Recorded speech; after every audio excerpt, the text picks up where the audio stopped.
Alright, I got some backup sights for this thing.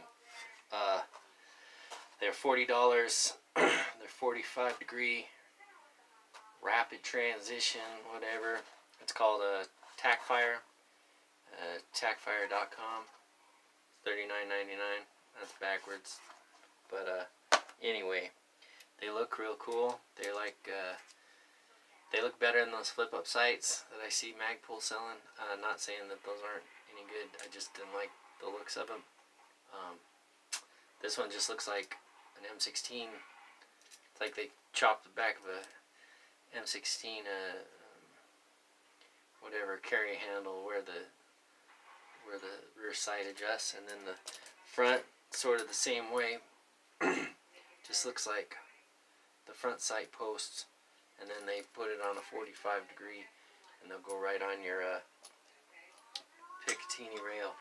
I got an M-Lock Aero Precision handguard, but it came with a little section of Picatinny rail, which will work perfect for the front sight, because I'll install that now right here on the front, and then it'll come off at a 45, and then back here I'm thinking I have to go behind here because of the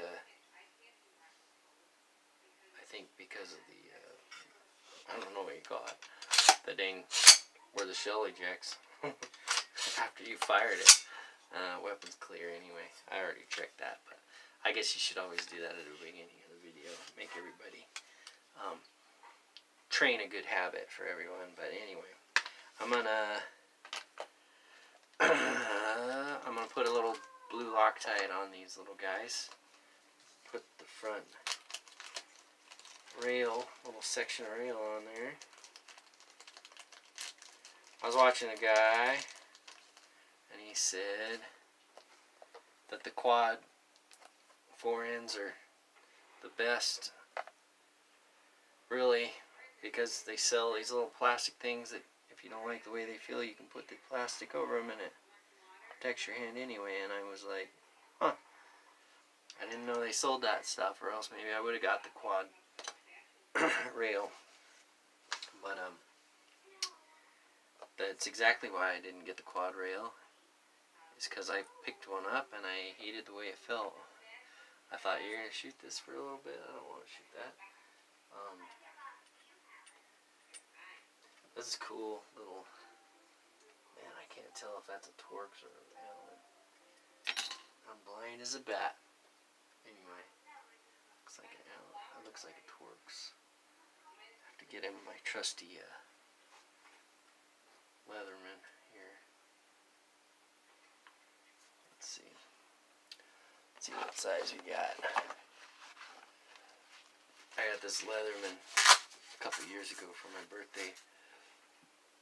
It's really cool because you can put these different attachments in here, and you can buy for more money little toolkits, and then they fit in the back of that sheath. But yeah, of course a little more money, but it's always more money, more money, more money. Everything cool.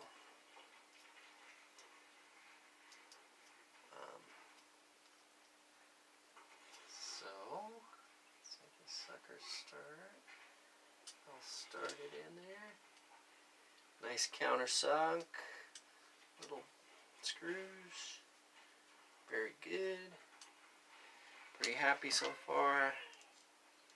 Put a little torque on them. Got blue Loctite on them.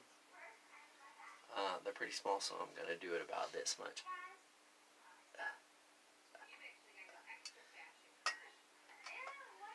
I feel like you feel it stop, and you feel it stop, and then if you can do a little flex of your tool against it, it's probably tight enough.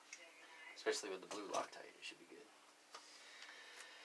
Now, these mounting system here I like, because that's a pretty hefty little 1/4 inch fine thread bolt holding that on there. Little Allen. And put that all the way out at the end. Does it just look better? Should I expose those screws in case I need to tighten them at some point? Stop hitting and I just can look down and need to tighten them without moving my sight. I don't know. What do you think? Should I put it all the way out? It looks kind of weird all the way out. I'm gonna have it not quite all the way out. For aiming, it's probably better the further away they are. But okay. You know what I'm saying? But that looks a little better just off the front rather than right up to the front.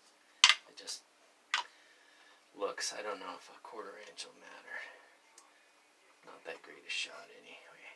Because there's this thing, you're not that great a shot, so it doesn't matter, or you're not that great a shot and every little bit helps. I don't know. Like that, I'm like 1, 2. I always kind of look at it like when your Allen flexes, that's about how tight you want it.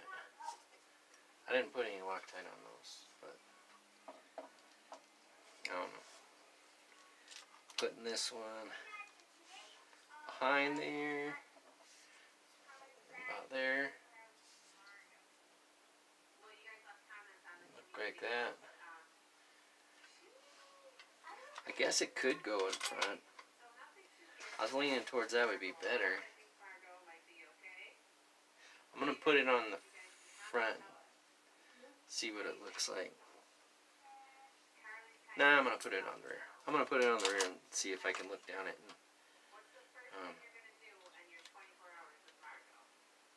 if I can look down it, I might move it at the range maybe. But if I don't like it there, and then see how that works. But the cool thing about these is I think I like them better than the pop-ups, backup sights, the Magpul ones, and they cost, for both of them, they cost what one of those plastic ones cost. Feels a little strange. Did I get it right? Yeah, it looks right. 1, 2, 3. 1, 2, 3.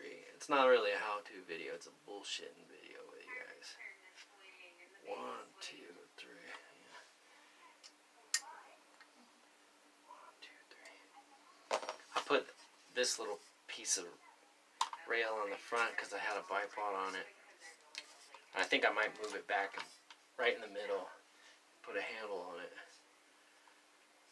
And that'll be kind of far enough out. I was watching this kid shoot, and he could shoot fast, man, and his thing was, the whole thing was why they grab out so far and pull, and don't get your gun up like that, but like that, and hold that recoil down, hold back and hold it down, and he could shoot so freaking fast. But that looks right on. That look, pow, pow, pow. Pow, pow, pow. Well, that is really easy to find the sight picture in that. That's actually the big peep. I think a little bit harder. I might leave the big peep up. I don't know. I always had the smaller peep. They always said the big peep was for at night. Anyway, that is what she looks like installed. Right there. Boom. So you just, boom. If your light goes out in your red dot, and there's your backups. So cool. Coming along. Alright, thanks.